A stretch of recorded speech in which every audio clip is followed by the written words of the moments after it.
తొలి రోజు కలెక్షన్లలో నిరాశపరిచిన కిష్కింధపురి రెండో రోజు నుంచే వేగం అందుకుంది. డే టు డే కలెక్షన్స్ పెరుగుతూ మూడో రోజు వరకు బుకింగ్స్ జోరుగా సాగాయి. అడ్వాన్స్ బుకింగ్స్తో హౌస్ఫుల్ షోస్ పెరుగుతున్న నేపథ్యంలో ఈ చిత్రం ఇప్పటికే లాభాల్లోకి అడుగుపెట్టింది. నైజాం ఓవర్సీస్ ప్రాంతంలో కేవలం 3 రోజుల్లోనే బ్రేక్ ఈవెన్ సాధించి లాభాలను అందుకుంది. ఆంధ్ర సీడెడ్ ప్రాంతాల్లో సుమారు 90% బడ్జెట్ రికవరీ అయి త్వరలోనే అక్కడ కూడా లాభాల్లోకి వెళ్లనుందని ట్రేడ్ వర్గాలు వెల్లడించాయి. ప్రముఖ నిర్మాత బెల్లంకొండ సురేష్ వారసుడిగా అల్లుడు శ్రీనుతో హీరోగా ఎంట్రీ ఇచ్చాడు బెల్లంకొండ సాయి శ్రీనివాస్.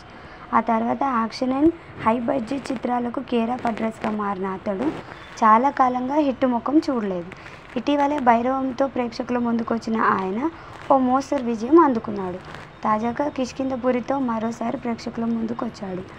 టీజర్ ట్రైలర్లతో ఆసక్తి రేపిన ఈ చిత్రాన్ని షైన్ స్క్రీన్స్ బ్యానర్పై సాహు గారపాటి నిర్మించారు.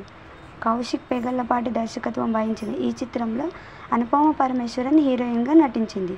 థియేటర్లోకి వెళ్ళిన 10 నిమిషాల తర్వాత ఆడియన్స్ ఫోన్ పట్టుకుంటే తాను ఇండస్ట్రీ నుంచి వెళ్ళిపోతానని శ్రీనివాస్ స్టేట్మెంట్ ఇచ్చాడంటే ఈ సినిమాపై తనను తను ఎంత నమ్మకంగా ఉన్నాడనేది అర్థమైంది.